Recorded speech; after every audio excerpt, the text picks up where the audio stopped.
अगर आप भी चाहते हैं कि पूजा फिल्म्स का ऑडियो वीडियो सबसे पहले आप तक पहुंचे, तो लाल बटन को दबाकर चैनल को सब्सक्राइब करें और साथ में बेल आइकन को दबाना ना भूलें। प्रेम से बोलो तुम रजनी मैया की। म्यूजिक बाय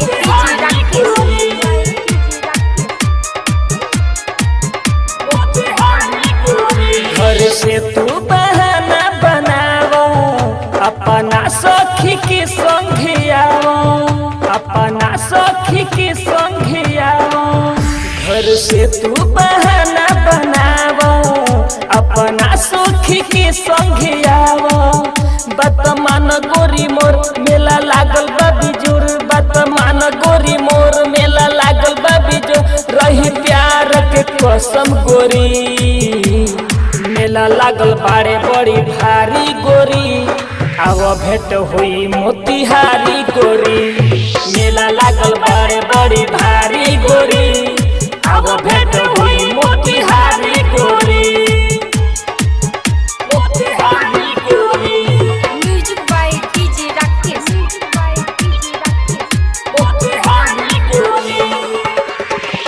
मेला घूमल जाइए के हो साथ में, झूला झूलल जाई सप्तमी के रात में। हमनी के जोड़ी केहू न तोड़ी, होई जे कृपा मैया के साथ में, मैया के साथ में, मैया के साथ में। मेला घूमल जाइए के हो साथ में, झूला झूलल जाई सप्तमी के रात में। हमनी के जोड़ी केहू न तोड़ी, रही जे कृपा मैया के साथ में, मैया के साथ में। जाई जिलेबी लागी ठेला पर के है बिखाई, जाई जिलेबी लागी ठेला पर के है डेट करी ना फेल गोरी।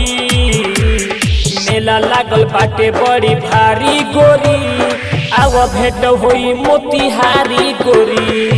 मेला लागल बाड़े बड़ी भारी गोरी, आव भेंट होई मोतिहारी गोरी, मोतिहारी गोरी।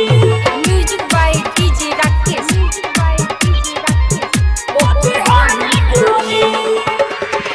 राइटर राजन की बर्बादी, तोहरे से जन हो रचाई बसादी।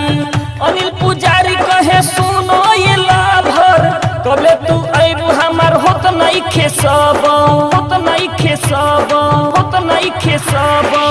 राइटर राजन की बर्बादी, तोहरे से जान हमारा चाही बसादी। अनिल पुजारी कहे सुनो ये लाभर, कबले तू अबू हमार होत नहीं खेसब, होत नहीं खेसब। गोरी आई है अकेला जानी करी है झमेला, गोरी आई है अकेला जानी करी है झमेला। ना तो खेल खत्म होई गोरी। मेला लागल बाटे बड़ी भारी गोरी, आव भेंट होई मोतिहारी गोरी। मेला लागल बाड़े बड़ी भारी गोरी, आव भेंट होई मोतिहारी गोरी। आरके रिकॉर्डिंग स्टूडियो कोटवा।